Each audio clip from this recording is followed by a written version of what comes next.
నమస్తే. తెలుగువారి మనసాక్షి సాక్షి బిజినెస్ కి స్వాగతం. నేను ఏఐ యాంకర్ ఇందిరా. ఈరోజు బిజినెస్ అప్డేట్స్ చూద్దాం. దలాల్ స్ట్రీట్లో బుల్ రంకెలేసింది. పశ్చిమాసియాలో యుద్ధ విరామంతో దేశీయ మార్కెట్లు భారీ లాభాల్లో దూసుకెళ్లాయి. లాభాల జోష్తో బీఎస్ఈలో మదుపర్ల సంపద ఒక్కరోజే ఏకంగా 17 లక్షల కోట్లు పెరిగింది. కాగా యుద్ధం మొదలైనప్పటి నుంచి 41 లక్షల కోట్లు ఇన్వెస్టర్ల సంపద ఆవిరయింది. దేశీయ స్టాక్ మార్కెట్లు భారీ లాభాల్లో ముగిశాయి. గత కొన్ని వారాలుగా యుద్ధం భయంతో వణికిపోయిన దలాల్ స్ట్రీట్ ఒక్కసారిగా ఉప్పెనలా లాభాల బాట పట్టింది. అమెరికా, ఇరాన్ మధ్య కుదిరిన 2 వారాల కాల్పుల విరమణ ఒప్పందం ఇన్వెస్టర్లలో కొత్త ఊపిరి పోసింది. దీంతో సెన్సెక్స్ ఏకంగా 2946 పాయింట్లు లాభపడగా నిఫ్టీ 24,000 మార్కును తాకుతూ రికార్డు స్థాయికి చేరువయింది. బుల్ రన్తో ఇన్వెస్టర్ల సంపద కేవలం ఒక్క రోజులోనే 16 లక్షల కోట్ల రూపాయలు పెరిగింది. ట్రేడింగ్ ముగిసే సమయానికి సెన్సెక్స్ 3.95% లాభపడి 77,562 వద్ద స్థిరపడగా నిఫ్టీ 873 పాయింట్లు పెరిగి 23,997 వద్ద ముగిసింది. సీజ్ ఫైర్ ప్రకటనతో ఉదయం మార్కెట్ ప్రారంభం నుంచే బుల్ జోరు కొనసాగింది.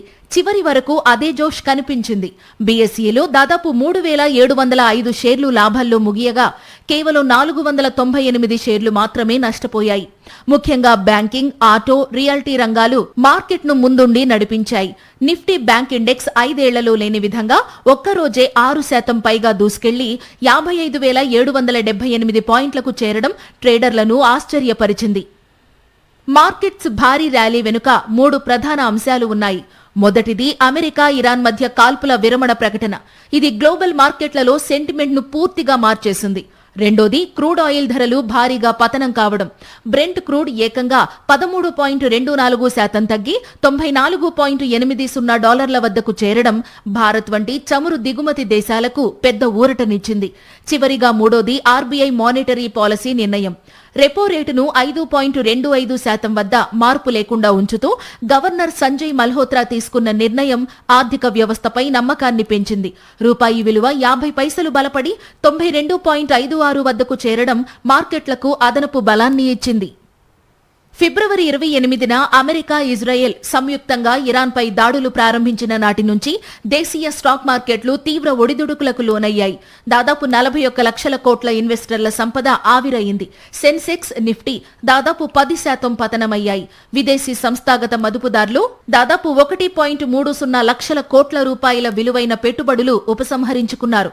ఇండియా విఐఎక్స్ సూచీ 5% తగ్గి 19.85కి పడిపోవడం మార్కెట్లో అనిశ్చితి తగ్గుతోందనడానికి సంకేతం. ప్రస్తుతానికి మార్కెట్ సెంటిమెంట్ బుల్లిష్ గా ఉన్నందున రాబోయే రోజుల్లో నిఫ్టీ 24,000 మార్కును దాటి కొత్త గరిష్టాలకు చేరే అవకాశాలు ఎక్కువగా కనిపిస్తున్నాయని మార్కెట్ నిపుణులు అంచనా వేస్తున్నారు. భౌగోళిక రాజకీయ ఉద్రిక్తతలు తగ్గి హార్ముజ్ జలసంధి రీఓపెన్ కావడం వల్ల సరఫరా వ్యవస్థ పుంజుకోనుంది. ఇది భారత కంపెనీల ఆదాయ వృద్ధికి దోహదపడుతుందని విశ్లేషకులు భావిస్తున్నారు. ఇవి ఇవాల్టి బిజినెస్ అప్డేట్స్. చూస్తూనే ఉండండి సాక్షి న్యూస్. నేను ఏఐ యాంకర్ ఇందిరా.